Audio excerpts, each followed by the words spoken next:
শীত পড়তে না পড়তেই শুরু হয়ে গেল কই মাছ খাওয়া। হ্যালো গাইস, আসসালামু আলাইকুম সবাইকে। আশা করি সবাই খুব ভালো আছেন। আলহামদুলিল্লাহ, আমিও ভালো আছি। নতুন একটা ভিডিও নিয়ে স্বাগত জানাইছি সবাইকে সিম্পল রেসিপি এন্ড কেপিতে। আজকে আমার সিম্পল রেসিপি এন্ড কেপিতে বানানো হবে তেলকই। তেলকই বানানোর জন্য এখানে আমি নিয়ে নিচ্ছি 4টা কই মাছ। কই মাছগুলো আমি ভালোভাবে হাত দিয়ে নুন হলুদ লবণ দিয়ে মাখিয়ে নিচ্ছি। এগুলো আমি এখন ভেজে নেব। মাছগুলো ভাজার জন্য আমি কড়াইতে দিয়ে দিছি সর্ষের তেল। তেল গরম হয়ে গেছে, এবার আমি মাছগুলো একটা একটা করে ভেজে নিব। মাছগুলো আমি দিয়ে দিচ্ছি কড়াইতে সাবধানভাবে, যাতে তেল উপরে না ওঠে। মাছগুলো এদিকে ভাজা হয়ে যাক। আমি এখানে মশলা বানানোর জন্য দিয়ে দিব গোটা ধনিয়া, গোটা জিরা, সাথে দিয়ে দিব 2টা এলাচ। অল্প একটু জল দিয়ে আমি এগুলা ব্লেন্ডারে ব্লেন্ড করে নিব। এদিকে আমার মাছ এক পিঠ হয়ে গেছে, আমি আরেক পিঠ উল্টিয়ে দিছি, যাতে মাছগুলো দুই সাইড ভালো করে ভাজা হয়ে যায়।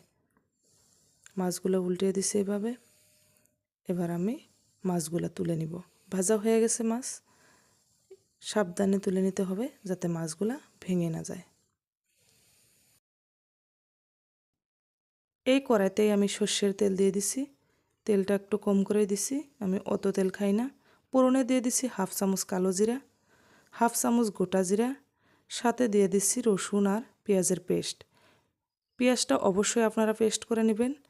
তেলকইয়ের সাথে পেঁয়াজটা পেস্টই মানায়, কুচি করে দিলে অত একটা ভালো লাগে না। সাথে দিয়ে দিছি স্বাদ মতো লবণ, সাথে দিয়ে দিছি 1/2 চামচ হলুদ গুঁড়া, দিয়ে দিছি শুকনো লঙ্কার গুঁড়া। আমি কাশ্মীরি লঙ্কার গুঁড়া এখানে ইউজ করি না, আপনারা করলেও করতে পারেন। দিয়ে দিছি চেরা কয়টা কাঁচা লঙ্কা, 2টা টমেটো কাটা। টমেটোগুলো আমি কেটে নিচ্ছি, পেস্ট করে নেই। টমেটো কেটে নিলে আমার কাছে অনেক ভালো লাগে তেলকইতে, এজন্য আমি 2টা টমেটো কেটে নিয়েছি। আপনারা চাইলে পেস্ট করেও নিতে পারেন। মশলাগুলো ভালো করে কষিয়ে নিতে হবে। আমি অনেকক্ষণ ধরে কষিয়ে নিচ্ছি। এরপরে আমি এখন দিয়ে দিছি মশলা ধোয়া জলটা। যে মশলাটা আমি ব্লেন্ড করে নিছি, ওই মশলার কিছু জল ছিল, ওই জলগুলো আমি দিয়ে দিচ্ছি। এবার আমি জলটা ফুটানোর জন্যে 5 মিনিটের জন্যে ঢাকা দিয়ে দিব। জলটা ফুটে গেছে, এখন আমি এখানে মাছগুলা দিয়ে দিব। যেহেতু মাছগুলো আমি আধ ভাজা করে রেখেছি, এজন্য অল্প আগে থেকে আমি মাছগুলা দিয়ে দিব। মাছগুলো দিয়ে দিচ্ছি।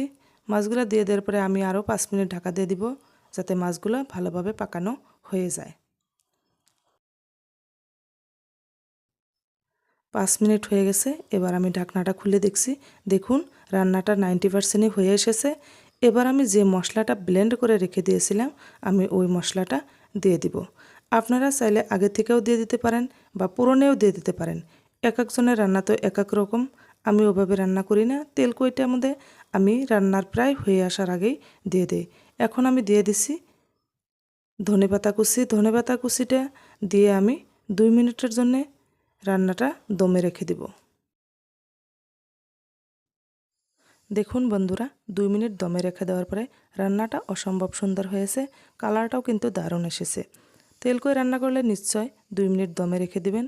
দমে রেখে দিলে তেলকইটা দেখতেও অনেক সুন্দর লাগবে, খেতেও অনেক সুন্দর। আমি এইভাবেই তেলকই রান্না করি। তেলকই রান্না করার জন্য অত তেল মশলার প্রয়োজন হবে না। আপনি অল্প তেল মশলায়ও তেলকই রান্না করতে পারবেন। যদি আমার ভিডিওটি ভালো লাগে থাকে, নিশ্চয়ই আমাকে লাইক কমেন্ট অ্যান্ড সাবস্ক্রাইব করবেন। যদি ফেসবুক থেকে ভিডিওটি দেখছেন, নিশ্চয়ই আমার পেজটিকে ফলো করবেন। যদি আপনাদের তেল মশলা কম করে দেওয়া রেসিপিগুলো ভালো লাগে, আমার পেজটিকে ফলো করবেন। আমি আপনাদেরকে নিত্য নতুন রেসিপি দেওয়ার জন্য তৈরি থাকব। ধন্যবাদ।